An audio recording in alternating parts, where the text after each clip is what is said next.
ወዳጆቼ ከመጥፎ ፌሎሺፕ ብቸኝነት ይሻላል። ቢያንስ ብቻችሁ ሆናችሁ መዝሙር ትሰማላችሁ፣ መጽሐፍ ታጠናላችሁ። ከማይረባ ፌሎሺፕ ብቻ መሆን ይሻላል። ከሚያወርዳችሁ ፌሎሺፕ ብቻ መሆን ይሻላል። እግዚአብሔር ሶስት ነገር ተናገረኝ። አንደኛ ሐሳብን፣ ሁለተኛ ልብን፣ ሶስተኛ ፌሎሺፕን መጠበቅ።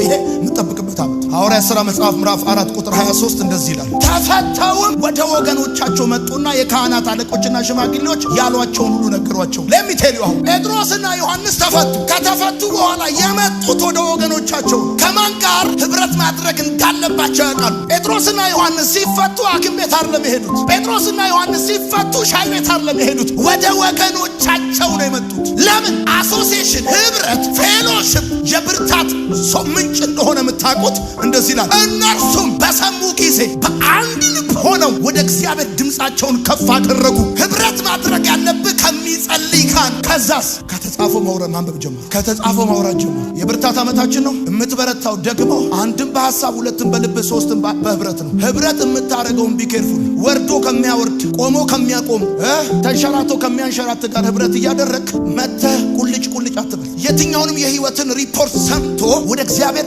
ወደሚያቀርብ ህብረት ነው። አንተ ወደዛ ነው ኮላብሬት፣ ወደዛ ነው ፌሎሺፕ ማድረግ ያለ። አሁን የማኪያቶ ጓደኛ አቁም። የወሬ ጓደኛ፣ የሐሜት ጓደኛ፣ የባድ ኒውስ ሱስ ያለባቸው ሰዎች አሉ። ባድ ኒውስ በቃ ዝም ብለው ሲያወሩ እንደ ጠመንጃ ካፋቸው ደግም አይወጡ። ወሬ ብቻ፣ አሉባልታ ብቻ፣ ውድቀት ብቻ ከሚያወሩ ሰዎች ተለይ። መበርታት የምትፈልግ ከሆነ ልብ እንዲጠነክር የምትፈልግ ከሆነ ሐዋርያት ሥራ መጽሐፍ ምዕራፍ 12 ቁጥር 11 ላይ ጴጥሮስ ከስር እንደተፈታ ጴጥሮስም በተረጋጋ ጊዜ አይደል ወደ ሄደ ነው የሚለው። ወደ ማርቆስ ቤት ሄደ። ተረጋጋ ብራዘር። መበርታት የምትፈልግ ከሆነ ተረጋጋ።